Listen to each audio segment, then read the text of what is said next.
नमस्कार, एसटीवी में आपका स्वागत है। आप देख रहे हैं स्वदेश का टाइम्स। जुड़े रहिए हमारे साथ। आपको दिखाते हैं उत्तर प्रदेश से कुछ खास खबरों की झलकियां।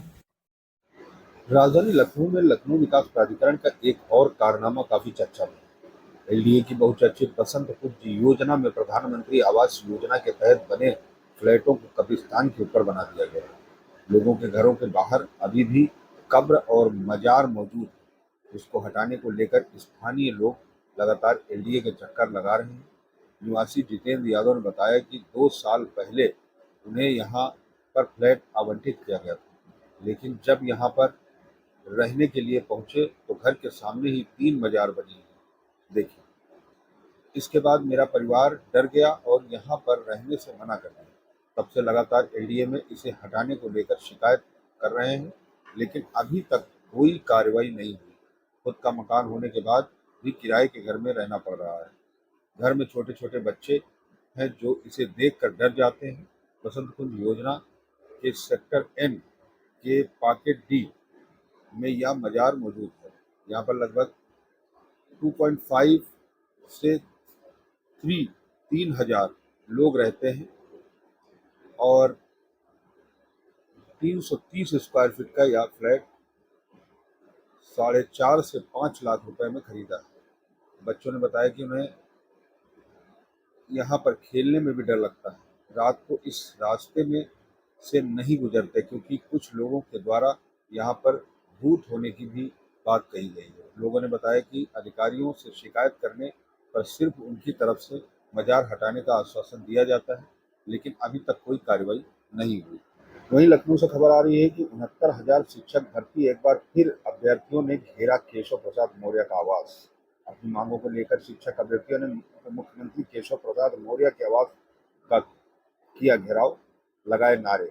69,000 शिक्षक भर्ती में शामिल आरक्षित वर्ग के अभ्यर्थियों ने प्रदेश के उप मुख्यमंत्री केशव प्रसाद मौर्य के आवास पर घेराव कर प्रदर्शन किया। सुप्रीम कोर्ट में सुनवाई न होने से नाराज अभ्यर्थियों ने किया घेराव और जोरदार प्रदर्शन केशव प्रसाद के घर के सामने धरने पर बैठे थे। अभ्यर्थियों ने यहां जोरदार नारेबाजी की। मौके पर भारी पुलिस बल तैनात।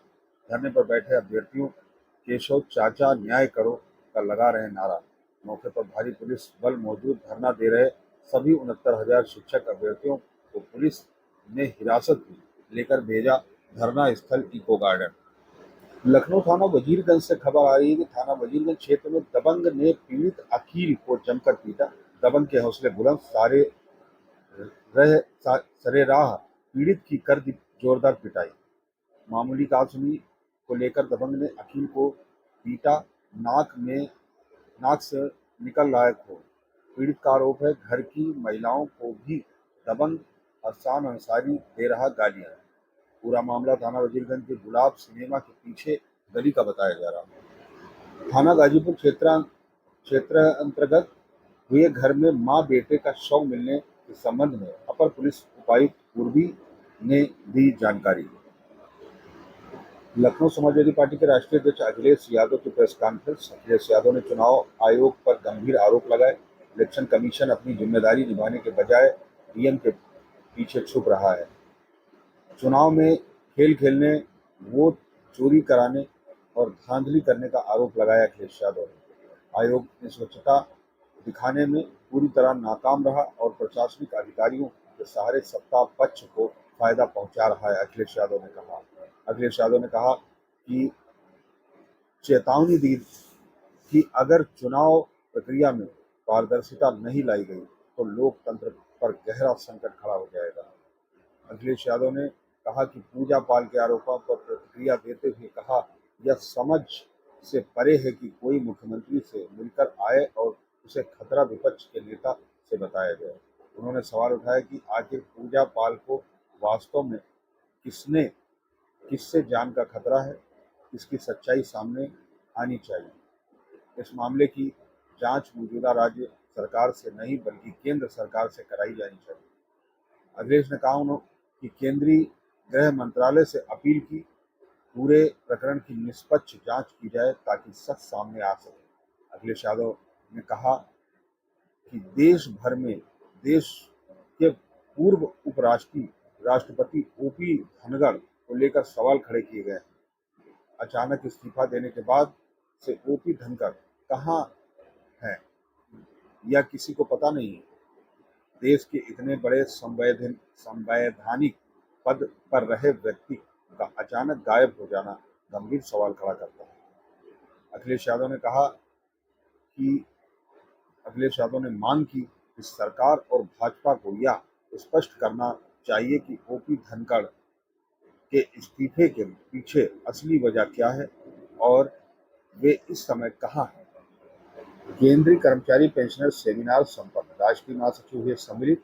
आज national coordination committee of pensioners association Uttar Pradesh का सम्मेलन chief postmaster general office Lucknow के प्रांगण में सैकड़ों सेवानिवृत्त कर्मचारी साथियों की उपस्थिति में संपन्न हुआ। कार्यक्रम का संयोजन कामरेड वीरेंद्र तिवारी द्वारा किया गया, जिसमें मुख्य अतिथि के रूप में राष्ट्रीय महासचिव कामरेड के राघवेंद्र जी का, हरिकिशोर तिवारी का, शिवबरन सिंह यादव का, आरपी सिंह का, के.आर. यादव का, अजय त्रिवेदी आदि ने संबोधित किया। जनवरी में फौरी तौर पर चुनावी मुद्दे की तरह घोषित 8वें वेतन आयोग को 8 माह होने के बाद तत्काल घोषित करने और वैलिडेशन ऑफ सीसीएस पेंशन नियम 2025 की वापसी को अभी तक उच्च स्तर की संगठन और अधिकारियों के बीच हुई वार्ताओं के क्रम में स्पष्ट पत्र जारी किए जाने पर चर्चा और एक मत से सभी ने हाथ उठाकर विरोध स्वरूप आंदोलनात्मक ध्यानाकर्षण कार्यक्रम करने हेतु संकल्प लिया तथा 10 अक्टूबर 2025 को दिल्ली में पूरे देश के कार्मिकों की रैली का भी आह्वान किया गया। महासचिव कामरेड के राघवेंद्र ने बताया कि भारत सरकार के कर्मचारी और पेंशनर्स के मुद्दे पर गंभीर नहीं है। जहां 8वां वेतन आयोग का गठन नहीं कर रही है, वहीं पेंशनर्स को भी महंगाई राहत से अलग करने की कोशिश में है, जिसे हम लोग किसी भी प्रकार से सफल नहीं होने देंगे। उन्होंने ऑल इंडिया लेवल पर आंदोलन चलाने पर बल दिया। हरकिशोर तिवारी ने उत्तर प्रदेश के केंद्रीय कर्मचारी संगठन व पेंशनर संगठनों के साथ मिलकर चरणबद्ध तरीके से विरोध करेंगे। केंद्रीय कर्मचारियों के संगठनों के साथ मिलकर पूर्व भांति अपनी जायज मांग को पूरा कराएंगे। के.आर. यादव, आरपी सिंह, शिवबरन सिंह ने 8वीं वेतन आयोग के विधिवत गठन कराकर कर्मचारियों को लाभ दिलाने, महंगाई राहत पूर्व की तरह जारी रखना तथा पेंशन के राशिकरण को 15 वर्ष से कम कर 11 वर्ष करने आदि पर केंद्र व राज्य एक साथ मिलकर काम करेंगे। National coordinator committee of pensioners association को और मजबूत करने पर बल दिया गया। मेरा ये मकान है और मुझे ये करीब 2 साल पहले आवंटित हुआ था। 2 साल से मैं कंटिन्यू करीब कई बार जाके 6-7 बार जाके एलडीए में कंप्लेन किया हूँ कि ये कब्रें हटा दी जाए, जिसके कारण मैं अपने परिवार के साथ यहाँ पे रहूँ।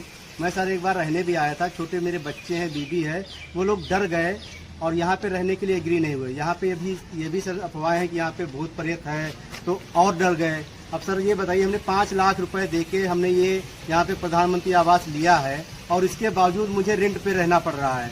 तो सर हमारी यही गुजारिश है कि जल्द से जल्द हटे ताकि हम अपने मकान में आके घर परिवार के साथ रहें।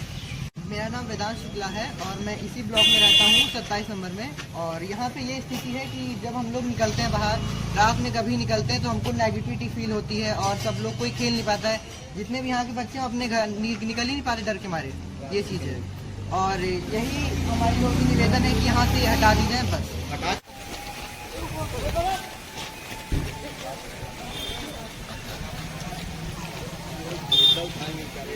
ये रोड बन जाएगी, इंटरलॉकिंग हो जाएगी, इंटरलॉकिंग में ऊपर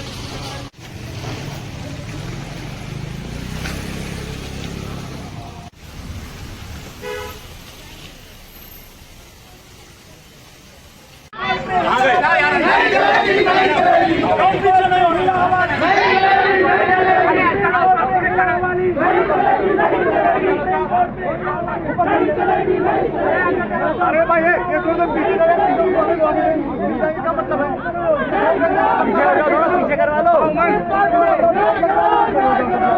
हमारे जनता कब तक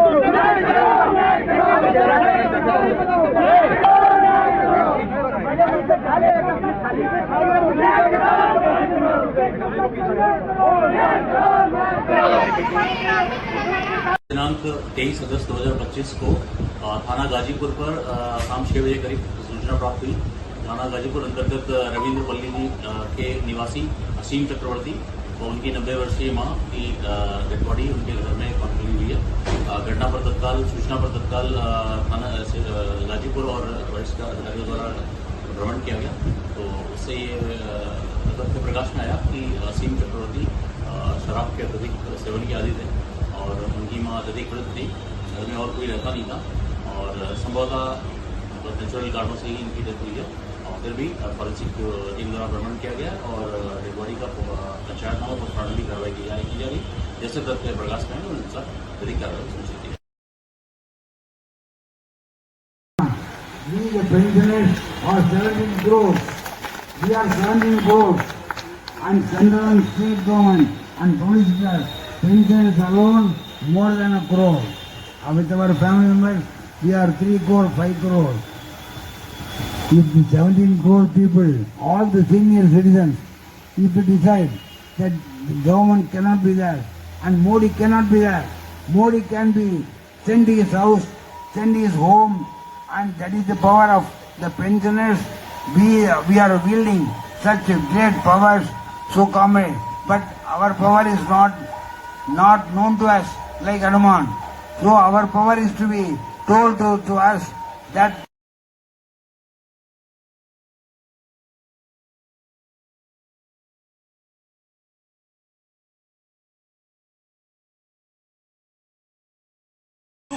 तुम बता कैसे मारा पहले? हम किसे मारा? किसने मारा? हम भूल जाएंगे। हमदा ने मारा ना? हमदा ने मारा। ठीक, हमदा ने मारा। क्या हुआ सवाल?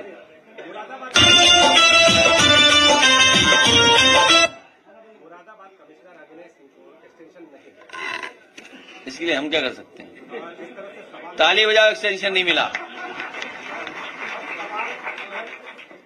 सवाल इसलिए उठ रहा है कि पहले भी नौकरशाही में इस तरह की स्थिति और नाराजगी पहले भी देखी जाती थी। अच्छा, हम उसके लिए क्या करें? नौकर हम कोई सरकार में थोड़ी हैं। नहीं, हमारे पास क्या है भाई? हम लोगों को तो परेशान किया ऐसे लोगों ने। नहीं, हम लोगों को तो परेशान किया ऐसे अधिकारियों ने। अरे मैं तुमसे क्यों तुम इन चक्करों में पड़ रहे हो? तुम कानपुर का देखो, कानपुर में जो एक मामला है, एक मिनट, ये बहुत सीरियस मामला है। देखिए ऐसा है, एक मिनट जाइए भाई। मेरे पत्रकार साथी, आपका कानपुर का अगर आप फॉलो कर लोगे न्यूज, तो बहुत समाज के लोगों की मदद हो जाएगी और किस तरीके से अधिकारी और सरकार मिलकर के अन्याय कर रही थी और भ्रष्टाचार कर रही थी, सबका खुलासा हो जाएगा। और दूसरा, हम तो कहेंगे कि मान लीजिए वो विधायक को किसी ने अपमान किया और न क्या क्या शब्द लिखे, उसकी जांच हो गई, कोई पकड़ा गया है, पता करो कौन है, बीजेपी के सदस्य है कि नहीं है। चलिए आखिरी गाना, फिर हम लोग चले। आप लोगों का खाना भी खराब हो रहा है, ठंडा हो रहा है। हाँ प्लीज।